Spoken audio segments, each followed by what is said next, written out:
Alright, today I kind of just wanted to today I kind of just wanted to complain about the things I hate about third world countries. I've been traveling around the world for a few months now, and since I've lived in America for my entire life, which is a first world country, I haven't really ever had to deal with this kind of stuff. And I feel like most people who live in America or any first world country, the chances are they haven't really traveled to third world countries, and it's kind of a really big culture shock. When I started traveling, I went to Japan first, and people always told me that going to Japan was going to be a crazy culture shock, like ridiculous. Like you'd go there and you'd see you'd be like, especially in the streets of Tokyo at night with all the neon signs and stuff like that. People always said that I'd always find it like that when you first get there, it feels like a different planet and stuff, and that you'd be really shocked and it would take a few days to adjust. But I never found that to be that hard. After Japan, I traveled to Vietnam and I lived there for a month, and then I came to where I am now, which is Egypt, and I've been in Egypt for a few months. And if you don't know, Vietnam and Egypt are both third world countries. And so I've lived in a first world country my entire life, and I went to Japan, so I've been to two, and then I've now been to two third world countries, and I've been here for a few months in total for Vietnam and Egypt. And going from Japan to a country like Vietnam and Egypt, I mean, it really shows you, it's like a really good, what's the word they always made us learn in English class? Juxtaposition. It's a really big juxtaposition going from these two countries and then after never being to a third world country, going to these, it really blew my mind and opened my eyes to a bunch of different shit, and led me to have a lot of shit to complain about these third world countries and what annoys me coming from living in a first world country. Alright, before I begin complaining, I should make a disclaimer that, like I said, I've only been to these 4 countries, and these are just my experiences with it. I'm sure there are other things that are great about these countries that I don't know, and that there are other countries that are not like this. I don't know. I'm just one person. That's it. So, it's just my humble opinion, okay? Now, let's begin. The thing that I was mad at right when I got out of the airport. Where's a better place to begin than the thing that I first learned when I stepped out of the airport? Or actually, in Egypt, it was inside the airport, I should say, which is harassment. People in third world countries are always, especially if you're white, like, trying to get you to give them money or get you to buy something from them. As soon as I got out of customs in Egypt, people were coming up to me asking, taxi, you want taxi? Everywhere. I couldn't go anywhere without somebody coming up to me asking if I want a ride. And they're like really aggressive about it. I told one of them I'm waiting for my friend to pick me up, and he said, oh, your friend probably not coming. Just come with me. Like, what? How the fuck would he know? Once you step out of the airport doors and you go outside to where all the taxis are and where the pickup? Yeah, where the pickup is, forget about it. There was at least 100 people there.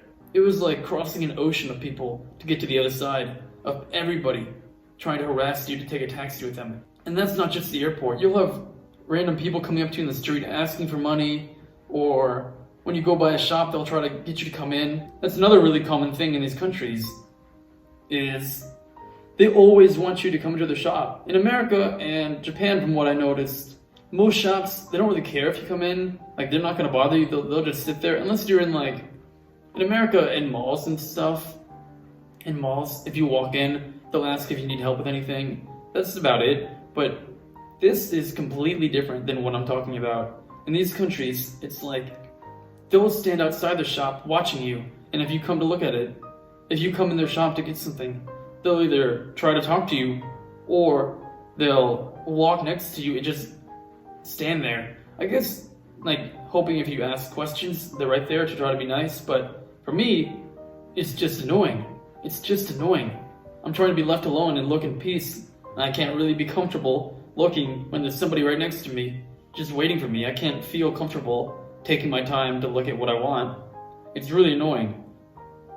But even in the streets, like, everybody will look at you, which I guess that happened in Japan too, but it's like a different kind, especially in the less shy countries like Egypt.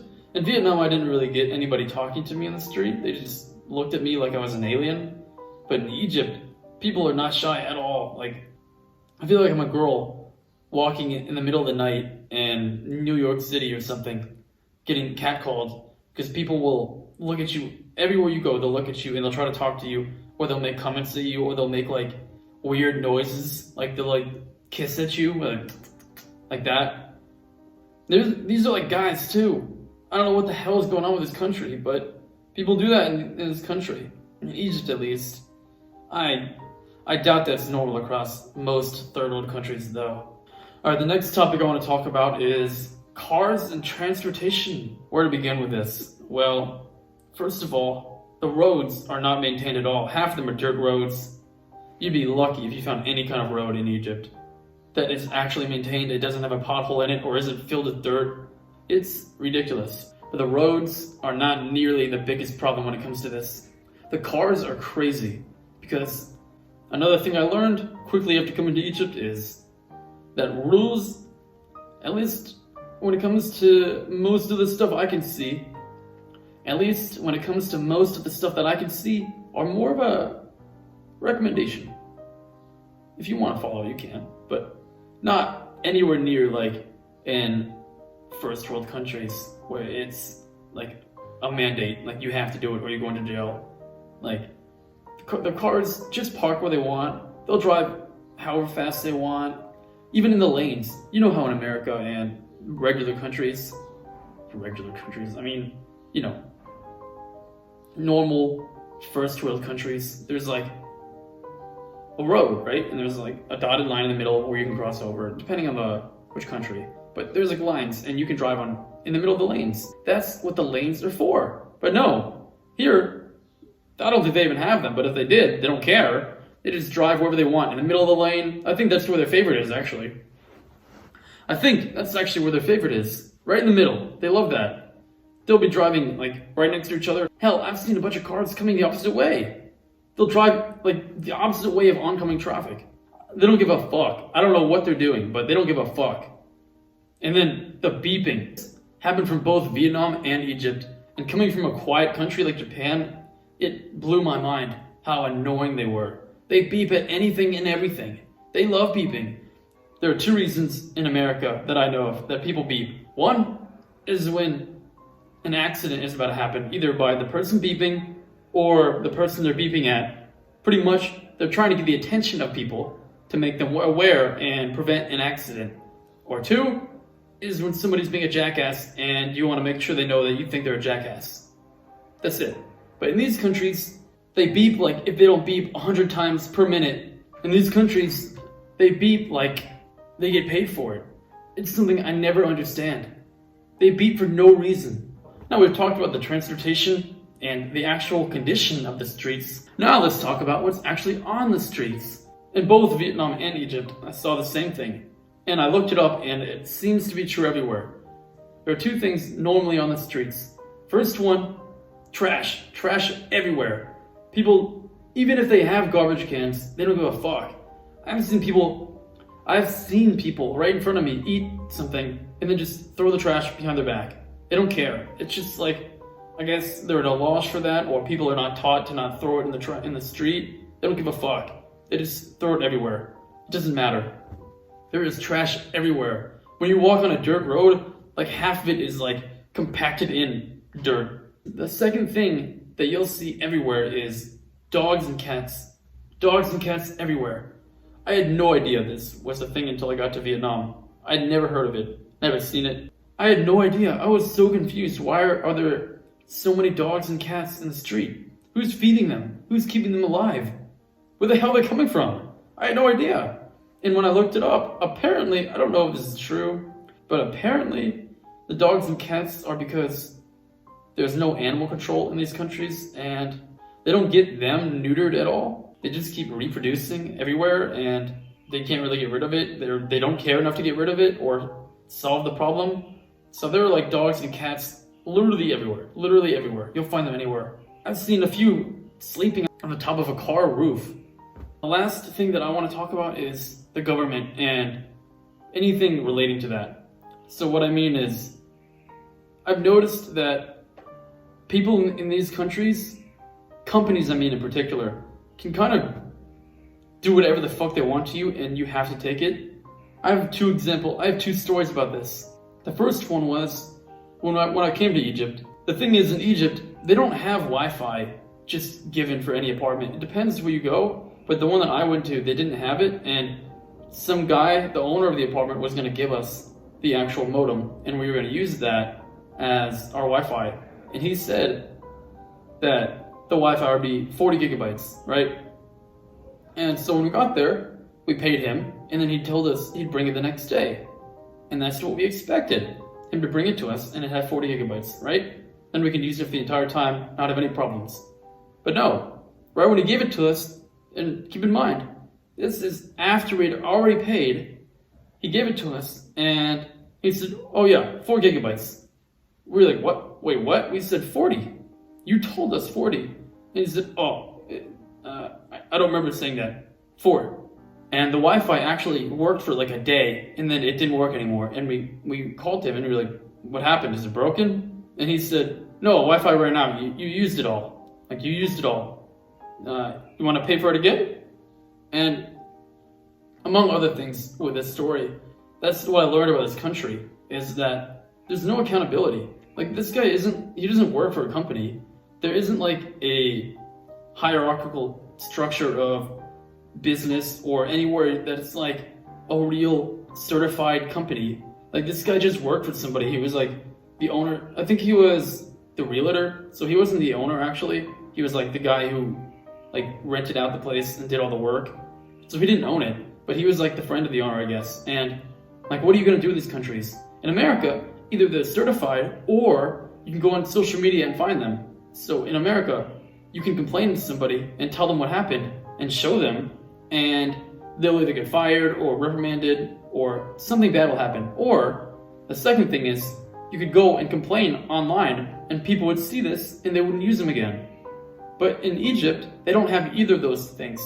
So he can just do that, and then when we leave, he can do it again and nobody will ever know, because there's no way to hold them accountable. And this brings me to my second story, which is about getting data.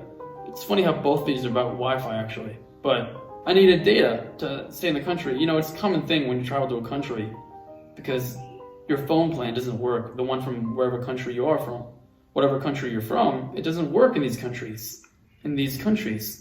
So you need to buy a data plan there. And the thing is, in Egypt, because it's so unorganized, usually you can re-up it. If you use it for a month, you can re-up it and then get it again online. But here, you have to actually go to the store in person and pay for it again. So when you do that, there's like a few different main companies in Egypt, and they all know they can do whatever they want because the government will not hold them accountable. So when I went in there, I wanted to pay for, doesn't matter the amount, it was like 50 gigabytes and it was 400 pounds, which it doesn't matter if you don't know how much that is in whatever currency you're from. The fact is, I paid for that, and the thing is, what you do is, you pay for it, you tell them what you want, and then they put it into your card, and then you give them the money for it, right? But the thing that happened was, I told them what I wanted, and then they said, the app won't work, so you're gonna have to pay the same price, but for 40 gigabytes. And I was like, yo, wait, what? That's not fair, I don't want to do that. That's not what we agreed upon. But then, they said if I don't pay it, then the police will come. Like, there's no accountability. In any other normal country, if the company makes the mistake, not only will they probably give it to you for free, but if they make a mistake, they're not going to make you pay for it and not care. But in these countries, not only is every other company that sells data like that, so they know, okay, well, if you don't want to, you have no other option as a consumer. if you want to go to another one, you know you're going to get the same thing there. And you can't complain to anybody. The police won't do anything. The government doesn't do anything. They don't make them do that. And like I said, even if you wanted to complain online, there isn't really anywhere you can do it. You kind of just have to accept it. There isn't really anything to do with that. And that kind of leads me to my main thing about why I think all of these problems are a thing, which is the government. The government kind of lets it trickle down and causes all these problems to everybody to where it makes even the people bad. The people I've seen from third world countries are they're like awful compared to people I've met from first world countries. And I don't think that's actually because of the people themselves. I think it's because, one, I think it's the government's fault. I think the government is making it so that people are, either one, people and companies are not held accountable for their actions, and two, people have a lot less, in these countries, they're more trying to survive than actually trying to do anything else. And if you're trying to survive and you need money, you don't really care what you're going to do to get the money and to provide for your family. So they don't really have a choice. And all of these problems I listed would be fixed if they actually had a good government to create fair laws, to enforce it, and then to make sure that companies can't take advantage of the people. And if they had an actual government, there would be no dogs in the street. They could clean that up. They could make sure that trash was taken off the street and that people didn't do it. But the government doesn't care. They're fine with it. They like to take advantage of the people. And that's what annoys me the most. That's all I can think about to complain about. That's it. Get out of here.